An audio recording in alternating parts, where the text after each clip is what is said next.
Conceive, believe, achieve. This is former UFC middleweight champion of the world, Michael Bisping. Paddy the Baddy here. You're listening to Combat Sports UK. And you're watching Combat Sports UK. Jack, victorious tonight. Cage was 156 here in Cardiff, Wales. Just how good does it feel to get that victory? Oh, mate, it's fucking amazing. Do you know what I mean? All the hard work's paid off and it showed. So, yeah, I'm ecstatic, man. Happy. I just want to speak about that first round a bit. He was kind of in control. He had a few submission attempts and they looked quite tight from where we were watching. For you, just how close were they? They were close, don't get me wrong. Like, I won't say, they were never like, I wasn't like, a bit like, oh, fuck, like, because I was, but they were never, I was never like, oh, fuck, like, this is bad. Like, don't get me wrong, it was tight, but I knew I could survive it. Like, I've been put to sleep. Do you know what I mean? I know how it feels, so I knew I was cool. And then at the start of that second round, you could kind of sense he was starting to wear down a bit, and then you were going right in with the body Even shots. before that, mate, at the end of the first round, bro, I could see in his eyes. Like, in his eye, bro, after that first round, when I stood up, I was like, there's 10 more minutes. Do you know what I mean? And I could feel it. Like, he was like, he's just survived all of this. Like, fuck. Do you know what I mean? So I knew then.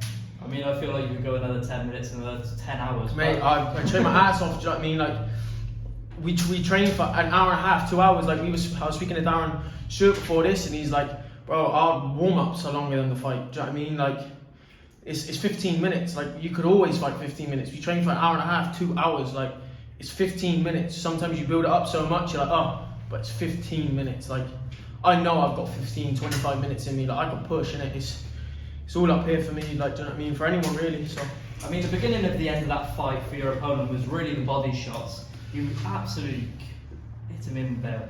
Just, were they in your game plan going in? Yeah. Did you see that he was? Did you see that he was open for the? Yeah, body shots? my head coach. That's his game. Like, you get in our little phone box cage at our gym. I'm telling you now, mate, you're gonna get fucking ripped with body shots. Like, that was part of the game plan. Like I say, he covers up here, and yeah, I might not be able to hit you in the head, but I'm gonna find openings in it, and we knew that was one of the openings, and yeah, I could see it was working, so I thought, I wish I could have looked at my coach and went, it's working, but yeah, that was the one. Were you surprised the fight wasn't stopped maybe earlier, because you could see he was struggling for quite a bit? No, if I'm honest, like, as a pro, like, if I was in his shoes, I would have, like, I thought the ref gave him enough chances, you know what I mean? Like, the ref was trying to let him work, and as professionals, like, it's not amateur, like, let us go until, like, you could really see, do you know what I mean? Like, we're getting paid, we know what we're doing in there, we're not an amateur, so no, I don't think the ref let it go too long. I think he gave him enough chances, and